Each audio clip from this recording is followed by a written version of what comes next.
Kalau definisinya dajjal itu kan sesuatu yang buruk kemudian dipoles, Nah, itu dajjal. disulap, Betul, betul. sehingga dia tampak layak jual gitu. Ketika kita tahu sesuatu dan kita mengingkari, dalam pikiran itu ya ada yang ganjil gitu, rasanya ganjil aja. Bohongan itu punya dampak yang luar biasa nih. Kalau dalam film The King itu, ya, akhirnya si Hal ini setelah dia memenangkan perang digugat oleh moralnya sendiri. Kan kemarin kita bicara kebahagiaan, menurut Socrates kebahagiaan itu begini. Nah kalau bicara kebohongan itu ada nggak prinsip yang menyinggung masalah itu? Saya pikir banyak ya, terutama filosof-filosof yang membahas tentang etika dan moral. Jadi teori tentang moral, teori tentang etika. Etika ini sangat penting dalam kehidupan kita karena kita itu tidak hidup sendirian. Kalau hidup sendirian kan bebas kita. Ya. Nah, karena kita berinteraksi dengan lingkungan, dengan alam, kemudian dengan manusia, artinya kebebasan kita itu dibatasi oleh hak-hak orang lain, hak-hak lingkungan, hak-hak binatang. Makanya Islam itu rahmatan lil alamin itu kan ada motif moral di dalamnya sebetulnya. Iya dong. Ya, ya, ya. Rahmatan lil alamin ya bagaimana merahmati, artinya jangankan kita mengambil haknya orang lain. Jangankan seperti itu, bahkan kita harus beretika baik terhadap lingkungan. Memperlakukan alam secara salah pun berarti tidak beretika, jadi tidak bermoral. Nah itu jenis yang pertama. Jenis yang kedua justru harus baik. Ini baiknya aja belum, ya. Ini dulu nih yang harus dibenarin. Jadi kalau para filsuf yang membicarakan itu, saya pikir banyak ya, kayak Immanuel Kant. Kalau dalam psikologi ya, Sigmund Freud. Sigmund Freud itu berkata kayak gini, kalau kamu mau sehat mentalmu, kamu harus jujur sejujur-jujurnya.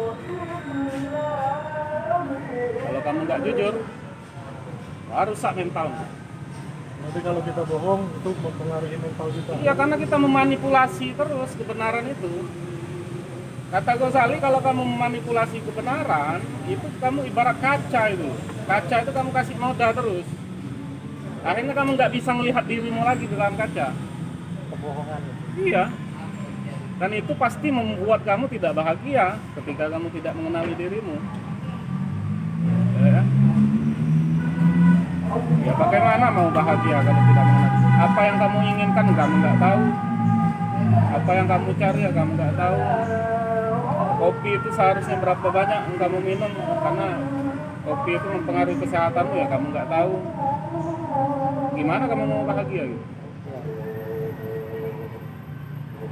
Nah jadi kebohongan itu begitu luasnya bisa diterapkan ke dalam kehidupan kita. Bahkan kalau kita berbicara, ya, belajar tentang pengetahuan dan pengetahuan ini tidak kita terapkan kepada kehidupan nyata, itu adalah kebohongan sebetulnya. Ya, kontraproduktif. Ya. Lah karena kita Kebohongan terkecil dalam diri manusia itu kayak itu ya, sepertinya saya pikir. Iya. Karena kan seharusnya Pengingkaran, kan pengingkaran terhadap realitas kebenaran. iya, di dalam dirinya sendiri. Kamu mencari kebenaran, ya enggak ya? Bagaimana kamu mencari kebenaran? Dengan pengetahuan, ya enggak? Setelah kamu ketahui, ya, ketika harus mempraktekkan di lapangan itu enggak kamu pakai. Berarti kebenaran itu kamu ingkari kan? seharusnya kan pengetahuan itu menuntun kita untuk memperbaiki keadaan Ya. katanya. Itu yang akhirnya menjadi cikal bakal moralitas, akhlak. Jadi orang itu nggak bakal bisa berakhlak kecuali dia berilmu dulu. Itulah menurut kami. Apa Iya. bisa orang tiba-tiba Nggak bisa. salah? Nggak bisa. Justru karena dia tahu yang benar, kemudian baru dia menjalankannya. Dan kalau kamu tidak menjalankan pengetahuanmu itu, kamu pasti tidak bahagia. Iya. Ada kegalauan dalam dirimu. Kamu kamu memanipulasi dirimu. Itu kembali ke sifat alami tadi. Ketika kita tahu sesuatu dan kita mengingkari, dalam pikiran itu ya ada yang ganjil gitu ya. Rasanya ganjil aja. Itu kenapa kemudian mungkin bisa menjelaskan keterasingan yang dulu kita bahas tentang kamu itu kan. Kita mau melepaskan diri dari ketergantungan misalnya itu hal-hal yang tidak membebaskan kita ya dengan pekerjaan. Kemudian kita banyak menggali berpengetahuan, membaca, merenung, berpikir segala macam. Cuman ini sebatas pengetahuan. Pengetahuan ini yang bakal menyiksa kita ketika dia tidak melahirkan tindakan. Karena kita membohongi kebenaran dari pengetahuan ini, berarti terasing kan? Ya. Nah, terasing ini yang coba saya jelaskan tadi dengan harapan sama realitas. Kita itu punya mimpi, kita itu punya cita-cita. Ya, kita itu punya harapan. Tetapi kalau semuanya itu ya, berjarak dengan kenyataan yang ada, ya, itu kan coba kita ingkari. Bagaimana sih supaya misalnya aku mau kaya, ya, aku mau kaya. Bagaimana kaya itu supaya kita dipandang orang? Tetapi ternyata kita ini nggak kaya. Nah, bagaimana supaya kenyataan ini cocok dengan harapanku? Ya pura-pura kaya. Ya nggak? Apalagi di zaman media sosial kayak sekarang ini kan, kita upload lah pakaian-pakaian yang ini, foto di mobil orang gitu. Padahal pakaiannya cuma siko itu lah. Iya. Kita itu sebetulnya itu pengen merekayasa itu, merekayasa harapan kita itu supaya cocok. Itu bagian kecil dari contoh-contoh kehidupan yang sebenarnya kita tidak sadari bahwa kita sudah berbohong terhadap diri kita. Bohong terhadap diri sendiri. Makanya kata Nabi, ketika ada seseorang yang datang ajari saya, tahu hadis itu Ya. yang cerita ya? Ya disuruh untuk Tidak berbohong tidak aja. berbohong saja. Enggak yang lain-lain, enggak berbohong. Karena itu prinsip pertamanya. Aturan main Pertama, syarat yang harus kamu punya itu kamu jujur dengan diri kamu sendiri dulu. Baru kamu akan baik. Kalau kamu nggak jujur terhadap diri sendiri, kamu nggak bakalan baik. Nah, kalau kita bicara kebohongan dalam skala besar gitu. Kebohongan dalam skala besar pada kenyataan kita sekarang itu bentuknya gimana sih? Kebohongan itu punya dampak yang luar biasa nih. Kalau dalam film The King itu, ya, akhirnya si Hal ini setelah dia memenangkan perang digugat oleh moralnya sendiri. Ya, ada gugatan moral dalam dirinya itu yang membuat dia itu betul-betul galau betul dia. Itu terlihat itu. Bahkan dia tidak berani mempertanyakan, ya, kenapa dia menyerang Inggris, Prancis itu. Nggak berani dia menanyakan karena ya moralnya itu ya dilematis antara dia mau membangun reputasi supaya dipercayai rakyat bahwa dia adalah raja yang kuat, di satu sisi dia nggak mau mengorbankan nyawa-nyawa kaum Kristiani Karena secara ideologi awalnya kan dia tuh mencintai kedamaian. cinta kedamaian. Tapi setelah peperangan itu kan ribuan jiwa Kristiani itu kemudian terbantai gitu. Nah, yang ini yang menarik maksud untuk kita bahas ini. Ya, bagaimana efek kebohongan itu betul-betul berdampak sampai pada menumpahkan darah orang-orang yang tidak bersalah. Ya enggak? Itu kan. Jadi dia digugat oleh moralnya sendiri. Karena dia tidak berani mempertanyakan.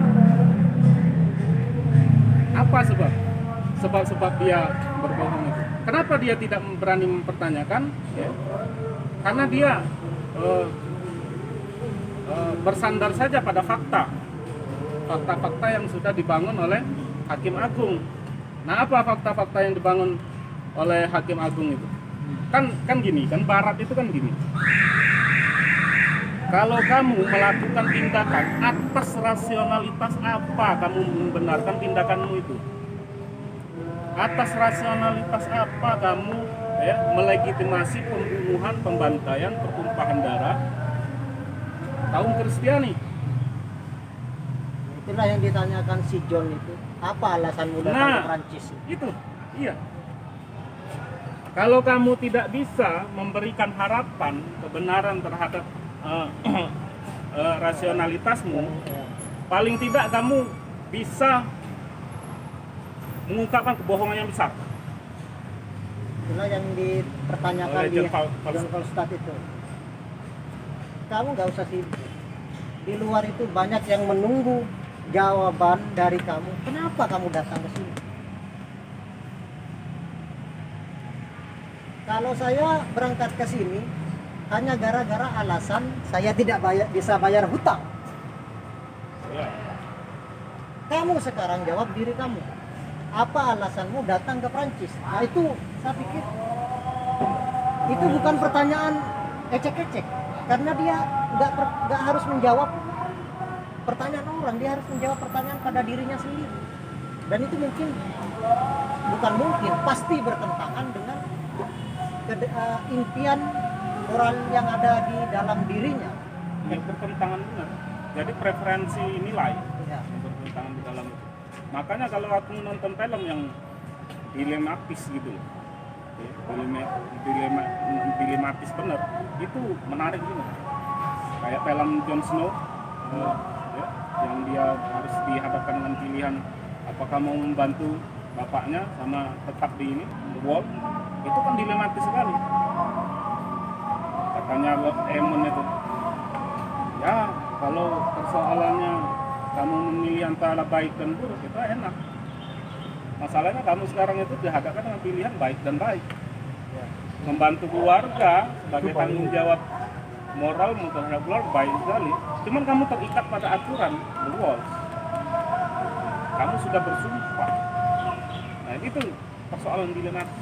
Saya pikir kita ini menghadapi kondisi yang sama antara baik dan baik. Kenapa konflik itu ada di dalam diri kita? Bukan karena menghadapi pilihan baik dan buruk. Nah ini kunci ini. Serius, apa yang kamu bilang tadi kuncinya itu harus digarisbawahi. Ya. Dilema kita sekarang itu kita menghadapi antara yang baik dan baik. Tapi persoalannya kita masuk ini untuk mengupas lebih tajam lagi. Yang baik ini kadang-kadang itu bisa dimanipulasi. Jadi kayak gini. Jadi baik itu tidak berhenti di situ ya? Iya, tidak berhenti di baik itu. Lantas masuk surga. Kan ada yang namanya itu nomena, fenomena kan. Iya, iya. Nomena itu apa yang ada seada-adanya dalam suatu objek, dalam satu benda. Kalau nanti ingatin saya ya, yang kamu bilang kalau diterapkan dalam politik, produk, yang dari Dagangan, ya. dagangan itu nomina. Nomina itu nanti jatuhnya ke misalnya ada broker ya, yang mempersuasi kamu memanipulasi produknya, dilebih-lebihkan, ditambahi, dibagus-baguskan supaya kamu tertarik. Itu nomena. Jadi fakta kebenaran yang ada dalam suatu benda itu ditambah-tambahi, dimanipulasi, itu bentuk kebohongan. Salah satunya mungkin clickbait itu. Ya. Itu ini. Nah maksudnya nanti kayak gini, kita itu belajar tentang bagaimana mencari kebahagiaan, tapi kita tidak terapkan dalam kehidupan. Justru kita terpental dalam ketidakbahagiaan. Ya. Jadi gimana tadi? Yang Baik. garis bawah tadi. Baik dan baik. Baik tidak berhenti pada titik itu. Jadi penting untuk bersikap skeptis, ya. Karena kebohongan itu sesuatu yang buruk, ya nggak? Karena dia sesuatu yang buruk, dia tidak mungkin ditampilkan sebagai keburukan. Karena pada dasarnya kebaikan itu belum tentu baik. Oke. Ya. Kan kalau dalam cerita The King itu kan dia membangun kebaikan. Ya, ya. Oke. Jadi fakta-fakta yang dibangun oleh William itu adalah hal-hal yang masuk akal. Yang masuk akal itu kan yang baik Iya, kan. iya. Nanti kita bahas ya apa-apa aja faktanya ya. Iya. Fakta-fakta yang dibangun itu. Hmm. Nah, jadi kebaikan itu belum tentu baik. Makanya kita harus bersikap skeptis. Kenapa? Karena tadi kebohongan tadi ya, itu tidak bakal ditampilkan sebagai kebohongan seperti yang apa real. adanya. Iya. Dia pasti direkayasa, dimanipulasi supaya tampak bagus, tampak menarik, ya. Ditambah-tambahi supaya Ya kalau orang tergoda. kalau definisinya dajjal itu kan sesuatu yang buruk kemudian dipoles, ya, Nah, itu dajjal. disulap Betul, betul. sehingga dia tampak layak jual gitu ya. Jadi sebetulnya pada zaman modern ini yang pertama kali harus kami curigai adalah orang-orang yang menampilkan diri sebagai orang baik. Orang